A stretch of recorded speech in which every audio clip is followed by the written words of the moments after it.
Let's start this video with a question. Is this a good flute sound?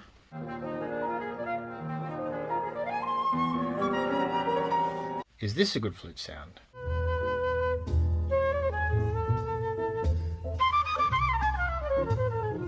What about this?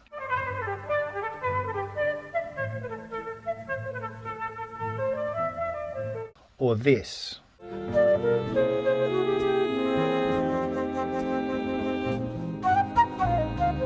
If you're like me and you're an avid flutist, maybe you've spent time in online communities where flute players from around the world get together to discuss technique, equipment, repertoire, and occasionally go to war. Not long ago, I saw a post, since deleted, that asked, why do jazz flutists have an airy tone? Is it from bad technique? And the response was exactly what you'd expect.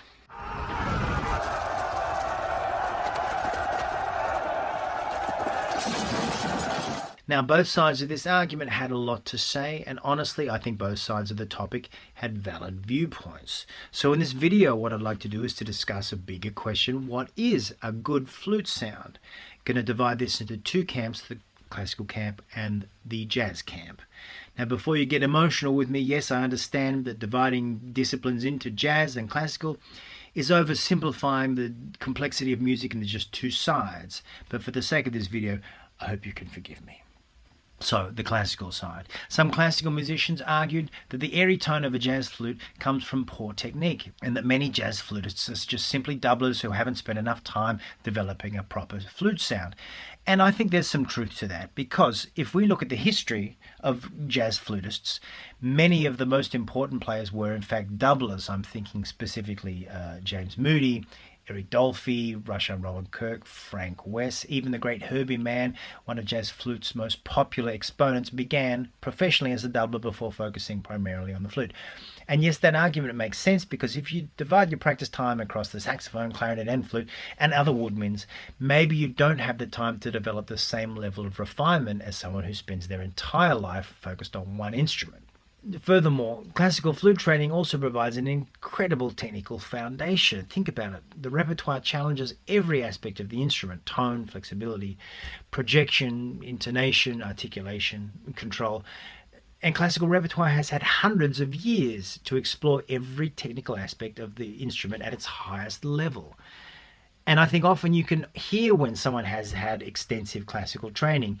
Think of a player like Hubert, who studied at Juilliard, studied classical flute at Juilliard. He can demonstrate an extraordinary command of the instrument with a beautifully focused tone and excellent technical command. No question about it.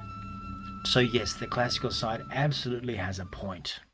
So now let's look at the jazz side of the argument. Is technical mastery everything? Of course not. It's often our limitations that push us to make the most interesting creative choices.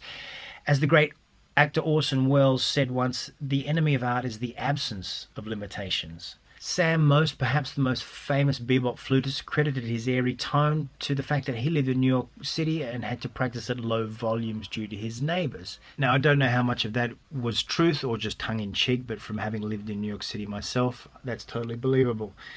Now, before we look at jazz flute specifically, let me ask you something about other jazz instruments. Let's look at the saxophone. Is this a good saxophone sound?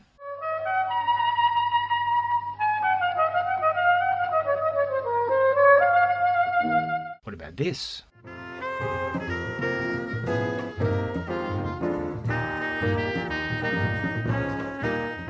Or this?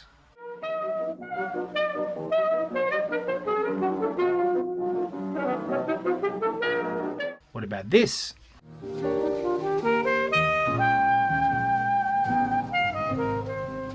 Is this a good saxophone sound?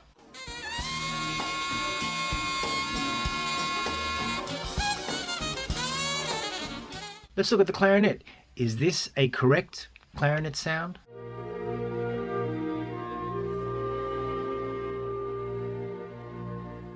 What about this?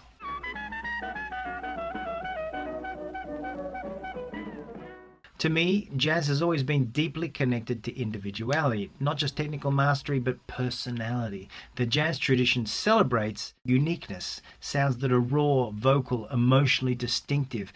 The most influential jazz musicians are musicians that you can spot after just two notes. But it's often these unique traits that diverge from classical ideals. And let's look at the topic in hand. Airy doesn't always mean bad. And this is where I think an important distinction gets lost online. There's a difference between uncontrolled airy playing due to bad technique and intentional breath texture. These aren't the same thing. Jazz musicians have always used texture as expression. Think about Ben Webster's beautiful subtone, Johnny Hodges' scoops and smears and vibrato. None of these sounds are clean, but they're expressive and they're unique to these masters of music. So why is it that we accept these distortions of sound on other instruments like trumpet or guitar or voice, but we reject it on the flute? It's an interesting thing to consider. Here's another thought. Maybe the very thing classical musicians criticize is actually what gives jazz flute its unique identity, because doublers brought the language of the saxophone and the clarinet into flute playing. So the doublers from the jazz tradition of saxophone perhaps changed the articulation, the attack, the phrasing, the dynamics, the use of jazz articulation and breath attacks, the swing feel. Without doublers, jazz flute might never have evolved in its own voice. And personally, I don't think you can effectively play swing and bebop with a fully centered orchestral flute tone without making the time and articulation feel stiff. Here's another technical aspect to think of: the microphone. The microphone changed the way the flute was played. Historically, the classical flute tradition had a tone evolved to project acoustically over entire orchestras. Jazz flute evolved in clubs, studios, amplified settings using the microphone. A closed mic jazz flute in a small club is completely sonically different to the environment of a concert hall. And maybe it should sound different. In a modern jazz flute setting, especially playing with drums, I liken the approach of a flute to be like a vocalist. Would you ever compare these vocal sounds and say one is better? Is this a good vocal sound?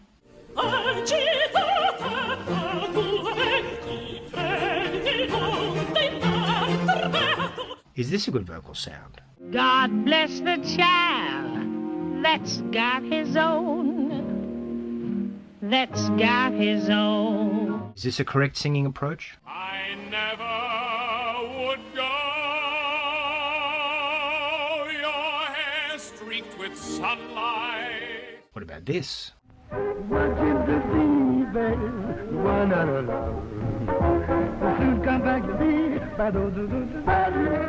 Or this? Until you've loved to love, you've had to lose. You don't. I hope that nobody listens to Billie Holiday and says her vibrato isn't supported correctly, or her projection isn't operatic enough, her tone isn't pure enough, because jazz singing and opera singing are two very different approaches because they're in two very different acoustic environments. Here's another angle. Outside of the jazz and classical tradition, it's the global flute tradition. Think about the flute. The instrument itself is ancient. Human beings have been playing flutes for tens of thousands of years in wildly different musical traditions. Think about the Japanese shakuhachi, the Indian bansuri, the Middle Eastern ney, the Irish wooden flute. Many of these traditions intentionally embrace breath, texture, instability. The modern orchestral flute sound is beautiful, of course, no doubt. But it's only one aesthetic amongst many, amongst a tradition much older than the classical tradition itself. So maybe the real question isn't what is an objectively correct or good flute sound. Maybe the real question is, what is the sound trying to do? What is the goal? Is it projection? Is it precision? Is it blend? Is it emotional vulnerability, rhythmic flexibility, individuality? So I've tried to encompass as many angles as possible. What do you think? What do you think makes a good flute sound? I'd genuinely love to hear your thoughts in the comments, and maybe the real beauty of the sound of this flute is something that encompasses all of these traditions. Thanks for watching.